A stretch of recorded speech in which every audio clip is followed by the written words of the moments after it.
look who is here. Your girl found yourself a friend, Damien Woody. Top of the morning to you, sir. Great to see you. Good morning, it's been Molly. too long. Looking magnificent Thank as usual. you. I appreciate it. It's great to have you here in studio. Yeah. What's up? Dano, what's up, baby? What's going on? Sorry. What we got going on? You Y'all look done good, rapping now? fella. What's going on? Well, first of all, why you standing? I'm trying to You figure look that out. good. That's number one. Number two, could y'all get a closer look at the brother? It's too dark. I need to see the tie.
I like the Papa Neon. I like what we're working with. Thank All you. right. Do you agree with him that the Eagles are the best team in football? No, I don't agree. I love what the Eagles have done. Jalen Hurts has absolutely been playing fantastic.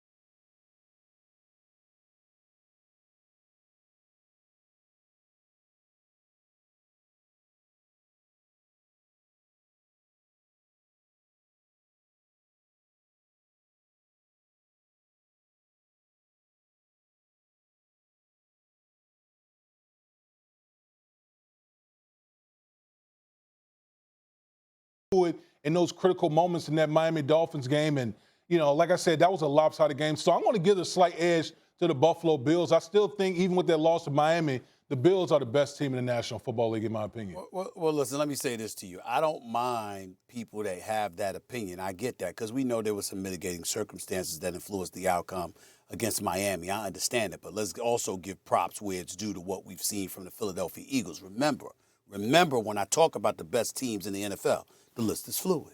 It's fluid. You know what I'm saying? What goes on today may not necessarily be the case next week. We only talk about week 3 now. So the first 3 weeks of the season, we understand what we've seen from the Buffalo Bills. We get what their potential is, and we understand that. But can we give the Eagles some love? Jalen Hurts is an MVP candidate. He ain't Lamar Jackson. But damn it, he's an MVP candidate. The brother has worked on his game. He's throwing the football quite effectively. Okay, he's only thrown 1 interception thus far this season in the first 3 games. Okay, the brother is balling, and we got to give love where love is due. Plus, he's a dual threat. He's not as elite as Lamar Jackson in that case. And A.J. Brown and Devontae Smith got it at the tight end spot. And you see they've got weapons. Miles Simon, this brother's running with the football. We understand what he brings to the table. Miles Sanders, we know what he brings to the table. You're looking at it from that perspective, all right? So you got a running game, you got a passing game, you got an offensive line that can run, block, and pass protect, okay? And you got a quarterback that has elevated his level of play. And then on the defensive side of the ball, you got Darius Slay that everybody's been raving about with Maddox and those boys in the secondary. They've upgraded themselves. There was some question questions what they were going to do with their safety position coming into the season, but the defense seems in tow. They got 12 sacks on the season thus far. They get to the quarterback, all right? They can run the football. They can throw the football, and I look at all of those different things. The level of competition, everybody's got an argument there.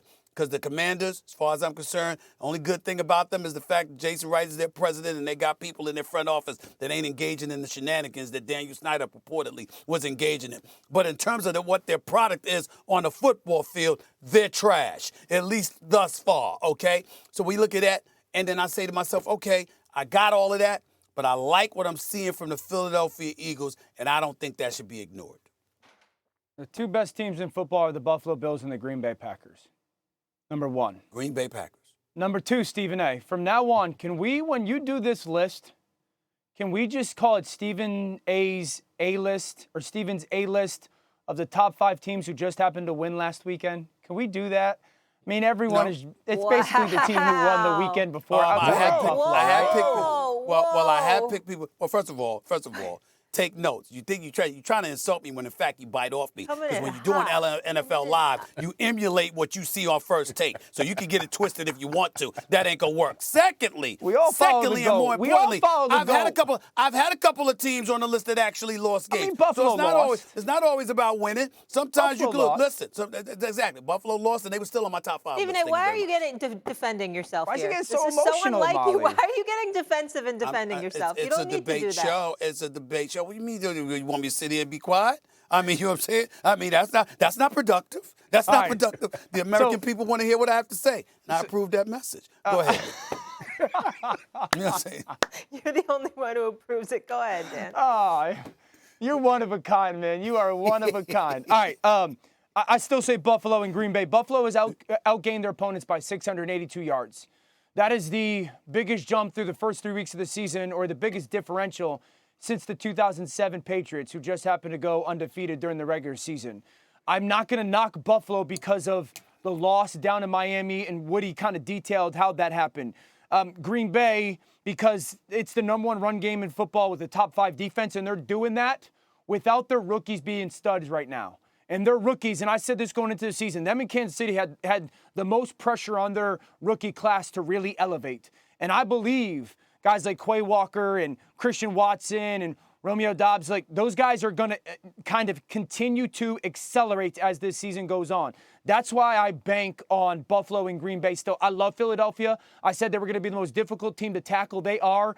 To defend Philadelphia, candidly, you got to be big enough to cover A.J. Brown, skilled enough to cover Devontae Smith. You got to be strong enough to cover Dallas Goedert, and you got to be fast enough to cover Quez Watkins. Good luck.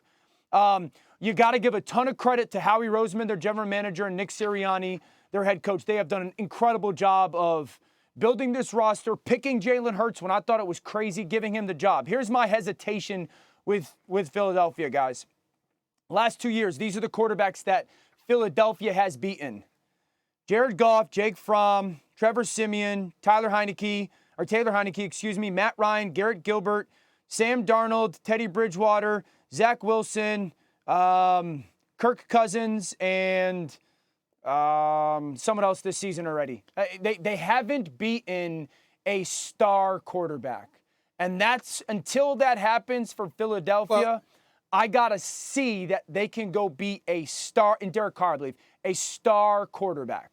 Well, Biggie, I'll let you chime in a second. Just give me 1 second with this dude right here, all right? Look, Dan Orlovsky, all right? First game was against the Giants. I'm sorry, I apologize. I'm talking about the Buffalo Bills now. First game was against the Rams. I apologize. That game against the Rams, you got a situation where Matt Stafford elbow was the story of the preseason, stuff like that. Okay, you got Kupp, but what's their other weapon? Allen Robinson, you didn't utilize him. You got to ingratiate stuff in there. Von Miller's still going on the defensive side of the ball. And then you had Tennessee, who looked awful the first 2 games of this season, okay? So when we talk about Buffalo, we got to take that into consideration as well before what happened in Miami last weekend. We know Buffalo's legit. But that's why I can make an argument about the Eagles, because I can make an argument against the Buffalo Bills based on their level of competition over the first 2 weeks. That's just me. Go ahead. I would say one last thing about the Bills. I think the one thing to watch out for them is their secondary. We've seen their injuries in the secondary. Jordan Poyer, their all-pro safety, he's out for the year. You know, they're starting Micah a bunch Hyde, of Wood. they're Micah starting Hyde, a bunch Micah of Hyde. Micah Hyde, excuse me. Micah Hyde, yes. They got a bunch of young guys playing in the secondary that I think that bears watching for the Buffalo Bills moving forward. I think that's really, to me, that's like their only weakness is those injuries in the secondary. Would I agree with that? That's a fair point. But the two things I would push back on that, Micah Hyde's a big loss, but Tre'Davious White, their all-pro corner, is going to come back hopefully in the next month or so off of ACL injury. That's massive. And then Kyer Elam, their first-round pick out of Florida at cornerback, is slowly getting a little bit better for them what they want to do. So as I get the hesitation coming to help that secondary out. If teams are both teams are relatively healthy. Both teams are relatively healthy. Buffalo plays Philadelphia. You're taking Philly, Stephen A? No, I'm not going that far, but right now I would because the